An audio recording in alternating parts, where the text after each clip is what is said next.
श्रीशनिरक्ष्यास्तवः। श्रीनारद उवाच। ध्यात्वा गणपतिं राजा धर्मराजो युधिष्ठिरः धीरः शनैश्चरस्येमं चकार स्तवमुत्तमां। शिरो मे भास्करः पातु भालं छायासुतोऽवतु। कोटिराक्षो दृशो पातु शिखी कण्ठनिभः श्रुति। घ्राणं मे भीषणः पातु मुखं बलिमुखोऽवतु। स्कन्दो संवर्तकः पातु भुजो मे भैदोऽवतु। चतुर्भुजं शनिं देवं चापतूर्णीकृपाणकं वरदं भीमदृष्टं च नीलाङ्गं वरभूषणं। नीलमाल्यानुलेपं च नीलरत्नैलङ्कृतं। जलोध्वर्मकुटाभासं नीलग्रद्रथावहं। मेरुं प्रदक्षिणं कृत्वा सर्वलोकभयावहं। कृष्णाम्बरं धरं देवं द्विभुजं गदसंस्थितं। सर्वपीडाहारं नृणां ध्यायेद्ग्रहगणोत्तमम्। शनैश्चरः शिरो रक्षेन् मुखं भक्तार्तिनाशनः। कर्णो कृष्णाम्बरः पातु नेत्रे सर्वभयङ्करः। कृष्णाङ्गो नासिकां रक्षेत् कर्णो मे च शिखण्डिजः। भुजो मे सुभुजः पातु हस्तो नीलोत्पलप्रभः। पादु मे हृदयं कृष्णः कुंक्षिं शुष्कोदरस्तथा। कटिं मे विकटः पातु उरो मे घोररूपवान्। जानुनी पातु दीर्घो मे जङ्घे मे मङ्गलप्रद। जङ्घे मे मङ्गलप्रद। गुल्फो गुणाकरः पातु पादो मे पङ्गुपादकः। सर्वाणि च ममाङ्गानि पातु भास्करनन्दनः। य इदं कवचं दिव्यं सर्वपीडाहरं नृणां पठति श्रद्धया युक्तः सर्वान् कामान् वाप्नुयात्। इह लोके सुखी भूत्वा पठेन् मुक्तो भविष्यति। ध्यात्वा गणपतिं राजा धर्मराजो युधिष्ठिरः धीरः शनैश्चरस्येमं चकार स्तवमुत्तमां। शिरो मे भास्करः पातु भालं छायासुतोऽवतु। कोटिराक्षो दृशो पातु शिखी कण्ठनिभः श्रुति। घ्राणं मे भीषणः पातु मुखं बलिमुखोऽवतु। स्कन्दो संवर्तकः पातु भुजो मे भैदोऽवतु। चतुर्भुजं शनिं देवं चापतूर्णीकृपाणकं वरदं भीमदृष्टं च नीलाङ्गं वरभूषणं। नीलमाल्यानुलेपं च नीलरत्नैलङ्कृतं। जलोध्वर्मकुटाभासं नीलग्रद्रथावहं। मेरुं प्रदक्षिणं कृत्वा सर्वलोकभयावहं। कृष्णाम्बरं धरं देवं द्विभुजं गदसंस्थितं। सर्वपीडाहारं नृणां ध्यायेद्ग्रहगणोत्तमम्। शनैश्चरः शिरो रक्षेन् मुखं भक्तार्तिनाशनः। कर्णो कृष्णाम्बरः पातु नेत्रे सर्वभयङ्करः। कृष्णाङ्गो नासिकां रक्षेत् कर्णो मे च शिखण्डिजः। भुजो मे सुभुजः पातु हस्तो नीलोत्पलप्रभः। पादु मे हृदयं कृष्णः कुंक्षिं शुष्कोदरस्तथा। कटिं मे विकटः पातु उरो मे घोररूपवान्। जानुनी पातु दीर्घो मे जङ्घे मे मङ्गलप्रद। जङ्घे मे मङ्गलप्रद। गुल्फो गुणाकरः पातु पादो मे पङ्गुपादकः। सर्वाणि च ममाङ्गानि पातु भास्करनन्दनः। य इदं कवचं दिव्यं सर्वपीडाहरं नृणां पठति श्रद्धया युक्तः सर्वान् कामान् वाप्नुयात्। इह लोके सुखी भूत्वा पठेन् मुक्तो भविष्यति। ध्यात्वा गणपतिं राजा धर्मराजो युधिष्ठिरः धीरः शनैश्चरश्येमं चकार स्तौमुत्तमां शिरो मे भास्करिः पातु भालं छायासुतोऽवतु कोटिराक्षो दृशो पातु शिखी कण्ठनिभः श्रुति घ्राणं मे भीषणः पातु मुखं बलिमुखोऽवतु स्कन्दो संवर्तकः पातु भुजो मे भैदोऽवतु चतुर्भुजं शनिं देवं चापतूर्णीकृपाणकं वरदं भीमदृष्टं च नीलाङ्गं वरभूषणं नीलमाल्यानुलेपं च नीलरत्नैलकृतां जलोध्वर्ममकुटाभासं नीलग्रद्रथावहां मेरुं प्रदक्षिणं कृत्वा सर्वलोकभयावहां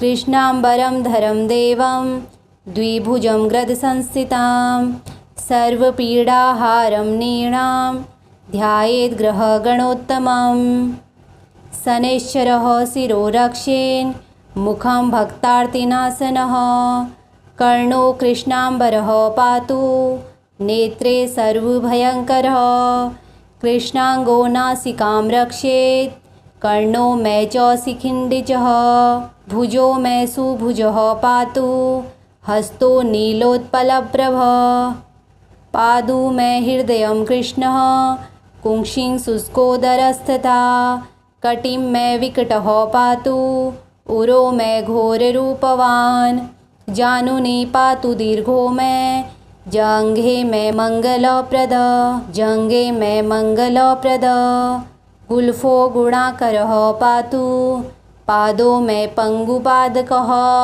सर्वाणि च ममाङ्गानि पातु भास्करनन्दनः य इदं कवचं दिव्यं सर्वपीडाहरं नृणां पठति श्रद्धया युक्तः सर्वान् कामान् वाप्नुयात् इहि लोके सुखी भूत्वा पठेन्मुक्तो भविष्यति। ध्यात्वा गणपतिं राजा धर्मराजो युधिष्ठिरः धीरः शनैश्चरश्येमं चकार स्तौमुत्तमां शिरो मे भास्करिः पातु भालं छायासुतोऽवतु कोटिराक्षो दृशो पातु शिखी कण्ठनिभः श्रुति घ्राणं मे भीषणः पातु मुखं बलिमुखोऽवतु स्कन्दो संवर्तकः पातु भुजो मे भैदोऽवतु चतुर्भुजं शनिं देवं चापतूर्णीकृपाणकं वरदं भीमदृष्टं च नीलाङ्गं वरभूषणं नीलमाल्यानुलेपं च नीलरत्नैलकृतां जलोध्वर्ममकुटाभासं नीलग्रद्रथावहां मेरुं प्रदक्षिणं कृत्वा सर्वलोकभयावहां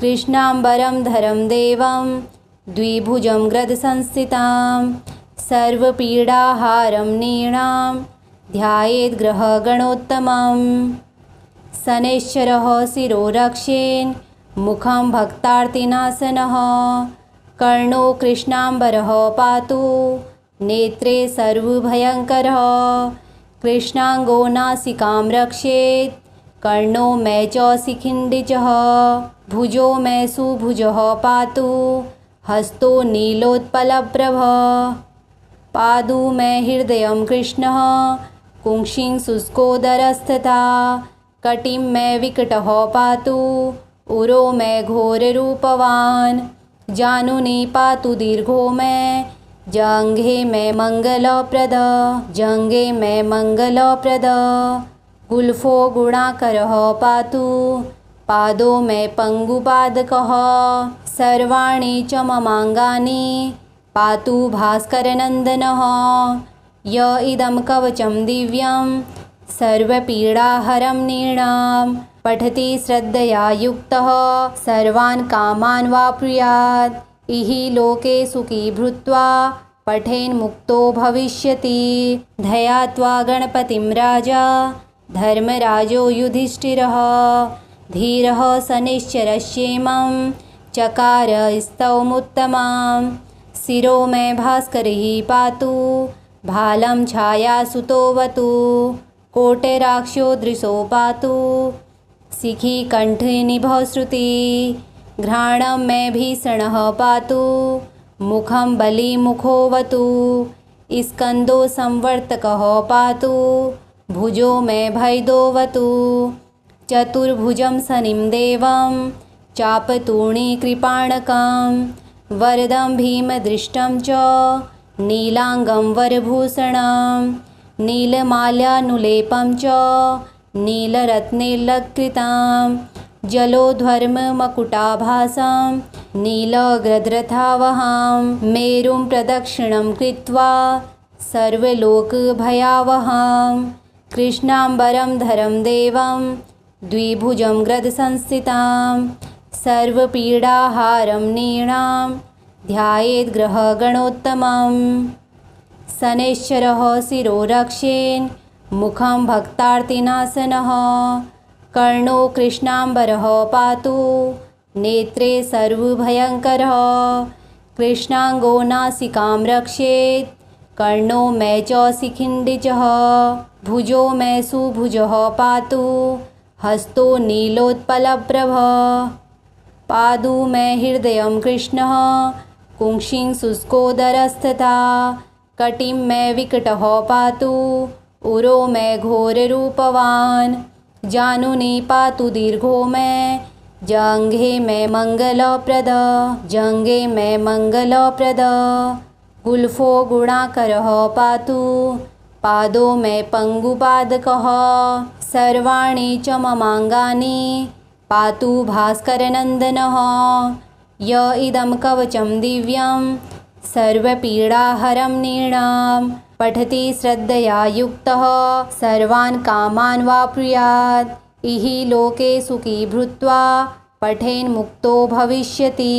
ध्यात्वा गणपतिं राजा धर्मराजो युधिष्ठिरः धीरः शनैश्चरश्येमं चकार स्तवमुत्तमां शिरो मे भास्करिः पातु भालं छायासुतोऽवतु कोटिराक्षो दृशो पातु शिखी कंठे निभः श्रुति घ्राणं मे भीषणः पातु मुखं बलिमुखोऽवतु स्कन्दो संवर्तकः पातु भुजो मे भैदोऽवतु चतुर्भुजं शनिं देवं चापतूर्णीकृपाणकं वरदं भीमदृष्टं च नीलांगं वरभूषणं नीलमाल्यानुलेपं च नीलरत्नैलकृतं जलोध्वर्ममकुटाभासं नीलग्रद्रथावहं मेरुं प्रदक्षिणं कृत्वा सर्वलोकभयावहं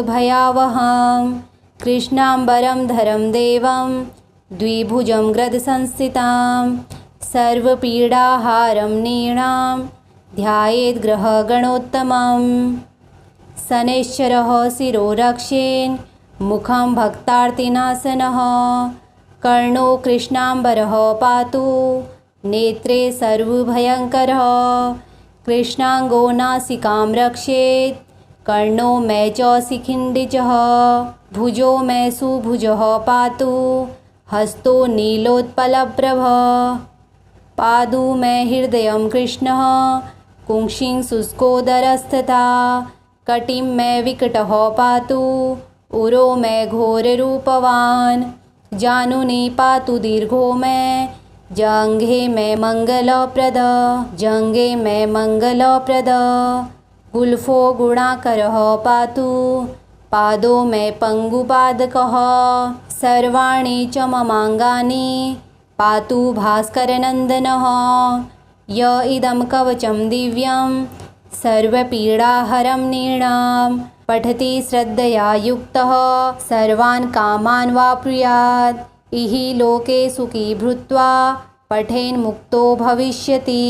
ध्यात्वा गणपतिं राजा धर्मराजो युधिष्ठिरः धीरः शनैश्चरश्येमं चकार स्तवमुत्तमां शिरो मे भास्करिः पातु भालं छायासुतोऽवतु कोटिराक्षो दृशो पातु शिखी कंठे निभः श्रुति घ्राणं मे भीषणः पातु मुखं बलिमुखोऽवतु स्कन्दो संवर्तकः पातु भुजो मे भैदोऽवतु चतुर्भुजं शनिं देवं चापतूर्णीकृपाणकं वरदं भीमदृष्टं च नीलाङ्गं वरभूषणं नीलमाल्यानुलेपं च नीलरत्नैलकृतं जलोध्वर्ममकुटाभासं नीलगद्रथावहं मेरुं प्रदक्षिणं कृत्वा सर्वलोकभयावहं कृष्णाम्बरं धरं देवं द्विभुजं गदसंस्थितां सर्वपीडाहारं नीणां ध्यायेद्ग्रहगणोत्तमं शनैश्चरः शिरो रक्षेन् मुखं भक्तार्तिनाशनः कर्णो कृष्णाम्बरः पातु नेत्रे सर्वभयङ्करः कृष्णाङ्गो नासिकां रक्षेत् कर्णो मे च शिखिण्डिजः भुजो मे सुभुजः पातु हस्तो नीलोत्पलप्रभः पादु मे हृदयं कृष्णः कुंक्षिं शुष्कोदरस्तथा कटिं मे विकटः पातु उरो मे घोररूपवान् जानुनी पातु दीर्घो मे जङ्घे मे मङ्गलप्रद गुल्फो गुणाकरः पातु पादो मे पङ्गुपादकः सर्वाणि च ममाङ्गानि पातु भास्करनन्दनः य इदं कवचं दिव्यं सर्वपीडाहरं नृणां पठति श्रद्धया युक्तः सर्वान् कामान् वाप्नुयात् इहि लोके सुखी भूत्वा पठेन्मुक्तो भविष्यति। ध्यात्वा गणपतिं राजा धर्मराजो युधिष्ठिरः धीरः शनैश्चरस्येमं चकार स्तवमुत्तमां शिरो मे भास्करिः पातु भालं छायासुतोऽवतु कोटराक्षो दृशो पातु शिखी कण्ठनिभश्रुति घ्राणं मे भीषणः पातु मुखं बलिमुखोऽवतु स्कन्दो संवर्तकः पातु भुजो मे भैदोऽवतु चतुर्भुजं शनिं देवं चापतूर्णीकृपाणकं वरदं भीमदृष्टं च नीलाङ्गं वरभूषणं नीलमाल्यानुलेपं च नीलरत्नैलकृतं जलोध्वर्ममकुटाभासं नीलगद्रथावहं मेरुं प्रदक्षिणं कृत्वा सर्वलोकभयावहं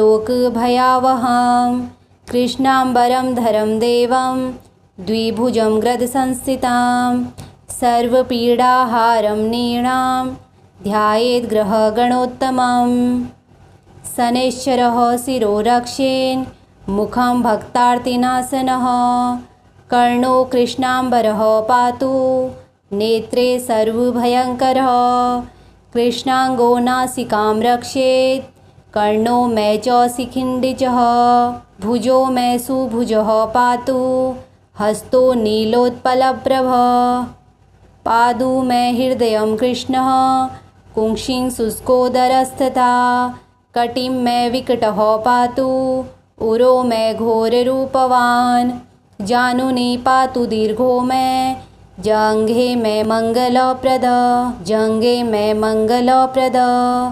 गुल्फो गुणाकरः पातु पादो मे पङ्गुपादकः सर्वाणि च ममाङ्गानि पातु भास्करनन्दनः य इदं कवचं दिव्यं सर्वपीडाहरं नृणां पठति श्रद्धया युक्तः सर्वान् कामान् वाप्नुयात् इहि लोके सुखी भूत्वा पठेन्मुक्तो भविष्यति। श्रीशनिस्तोत्रं सम्पूर्णम्।